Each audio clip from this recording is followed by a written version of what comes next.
Jesus diz que pelas obras das tuas mãos nós damos testemunho dele. Ele estava dizendo que aquilo que ele faz, nós podemos conhecê-lo.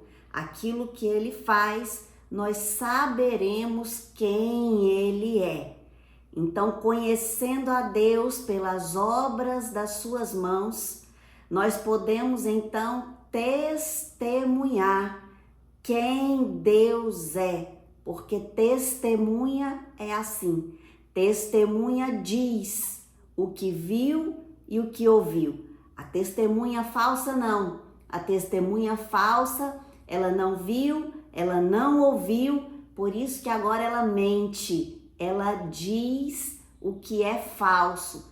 Por isso se chama testemunha falsa. Mas a testemunha verdadeira é essa. Ela viu e ela ouviu. Bem verdade, isso é para as nossas vidas. Aquilo que fazemos mostra quem nós somos.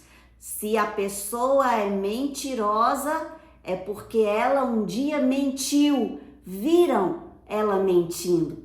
Se ele roubou, então ele é chamado de ladrão. Se essa pessoa ensina, ela então é uma professora. Aquilo que eu faço mostra quem eu sou. Davi, no Salmo 145, ele começa falando sobre uns verbos.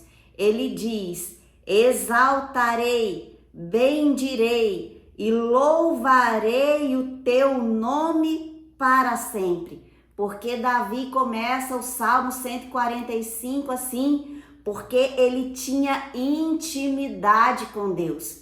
Ele conhecia a Deus, porque ao longo da sua caminhada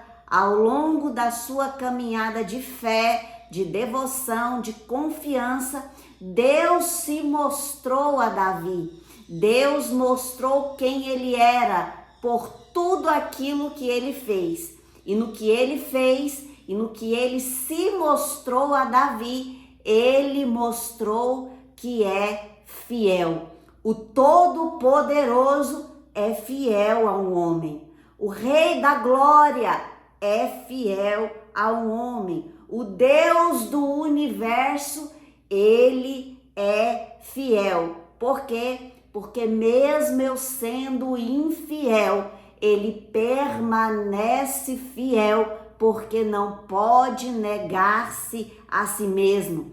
Davi, no Salmo 100, ele começa dizendo: celebrai com júbilo ao Senhor todos os moradores da terra. E ele termina o Salmo dizendo: de geração em geração é a sua fidelidade. Versículo de número 4 do Salmo 145, ele diz: uma geração louvará a outra geração as tuas obras. O que Davi estava dizendo era que o que Deus fará na minha vida, na sua vida, o que Deus fará na nossa história, o manifestar dele, o levantar dele, ele não será louvado só por nossas vidas e nem por só aqueles que estão ao nosso redor, mas os filhos, os netos, louvará e glorificará o nome do Senhor pelaquilo que ele fizer. Então Deus, ele se mostra grande, o Todo-Poderoso Rei do Universo se manifesta e a sua grandeza é insondável, porque os seus pensamentos são mais altos. Os seus caminhos são mais altos que os nossos caminhos. Quem era Davi? Davi era o filho de Jessé. Quem era Davi? Davi era o pastor de ovelhas. Quem era Davi? Davi era aquele tocador de harpa. Quem era Davi? Aquele que tinha 10 irmãos valentes, mas quem imaginava o pensamento de Deus para Davi? Quem imaginava o caminho de Deus para Davi? É o escolhido, recebe a unção, é manifesto o propósito na sua vida. Caminhava pelo vale da sombra e da morte, mas quem imaginava que era por este caminho que Deus o conduzia ao trono de Israel? E todas as guerras de Davi, diz a Bíblia, e Davi vencia os seus inimigos, porque Deus era com ele. Deus é quem conhece o caminho que vamos seguir para eu e você sermos mais que vencedores. Mas Ele só pode entregar o trono, Ele só pode entregar o propósito, Ele só pode entregar para o seu filho o projeto se este estiver preparado. E como é o preparo? O preparo é este, o processo que todos nós passamos.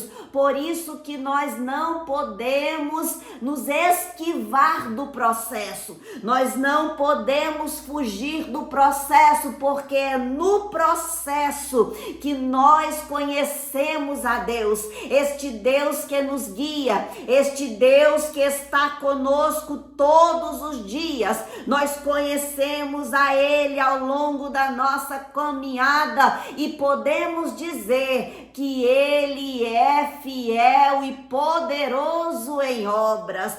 A Bíblia diz que até enquanto dormimos, Ele cuida de nós, Ele dá aos seus enquanto dormem. Então quer dizer que eu e você, nós estamos recebendo de Deus enquanto dormimos.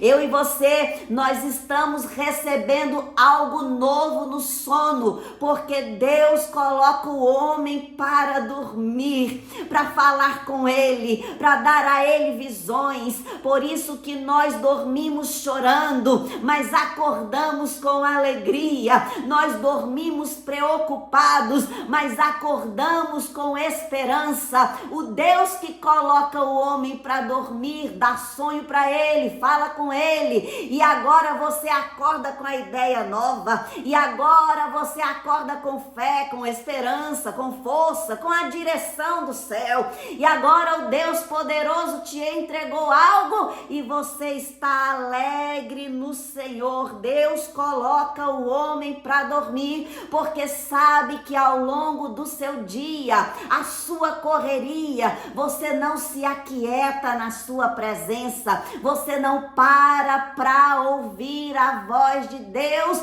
mas no sono Ele entrega aos seus até enquanto dorme. Deus cuida de nós. Deus, Ele está presente na nossa vida e em todo tempo Ele está com as tuas mãos estendidas, cuidando, zelando e amando, porque Ele é fiel, Ele não mudou. O Deus que não mudou é o Deus que está conosco. Nós anunciaremos os grandes feitos do Senhor, porque mais uma vez eu digo, não será só esta geração, mas a próxima geração louvará, bendirá o nome do Senhor, porque se lembrará, estará na memória dele os grandes feitos e a imensa bondade de Deus. É tão grande, é tão tremendo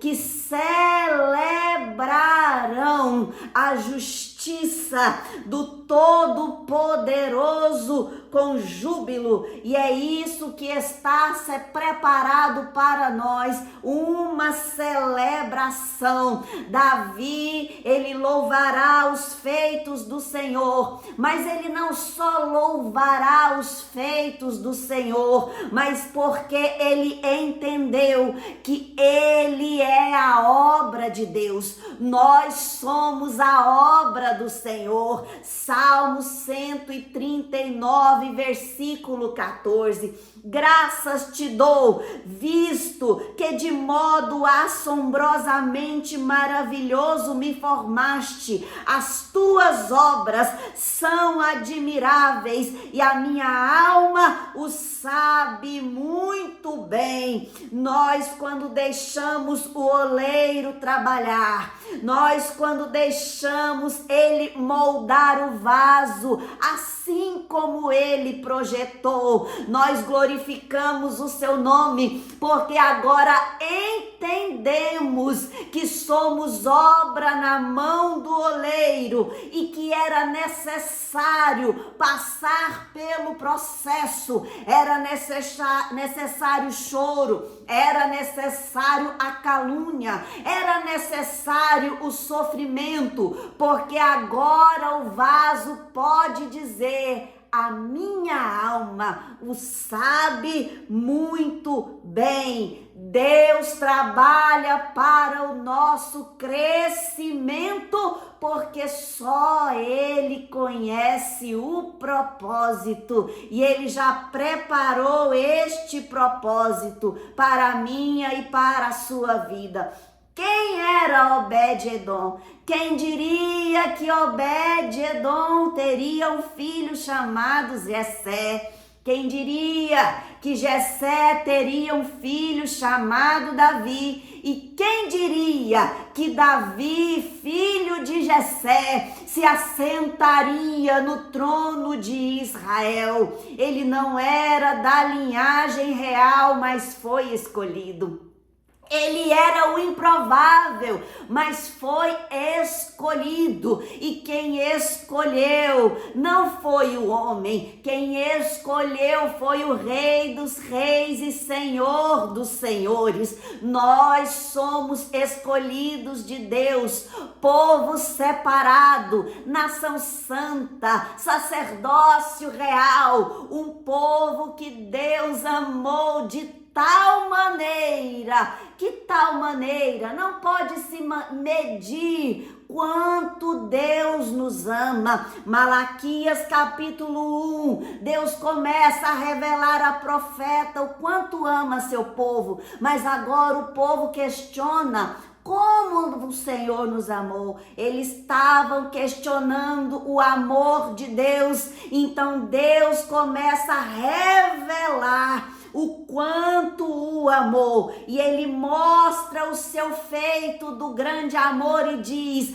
guardei o teu antepassado por causa do teu presente, porque já tinha projetado o teu futuro. Ele amou Jacó, ele escolheu Jacó, porque de Jacó veio a promessa, e é por isso que eu e você, nós somos abençoados hoje e temos um futuro desejado por quê? Porque Deus é quem sabe o fim que desejamos. Ele quem foi preparar lugar, e onde ele estiver, nós estaremos também. Somos herdeiros da promessa de Deus. Ele nos amou antes mesmo de nós nascermos. Ele nos amou e preparou um lugar nele, porque hoje nós podemos desfrutar de todas as bênçãos preparadas nas regiões celestiais.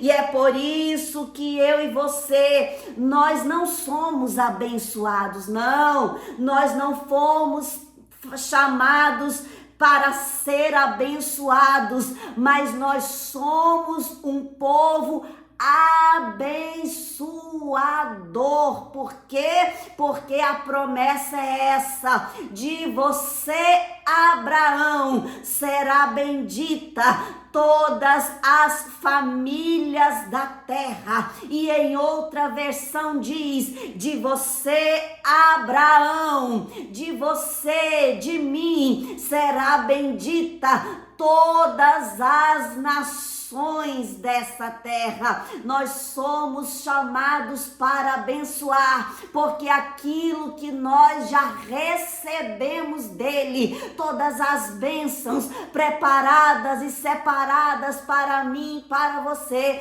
nas regiões celestiais, nos faz poder abençoar, porque nós só podemos dar aquilo que nós já temos, e por isso nós somos um povo abençoador. Eu e você, por isso nós testemunhamos, louvamos e glorificamos o nome deste Deus maravilhoso. Você e eu, nós somos chamados para abençoar em nome de Jesus. Amém?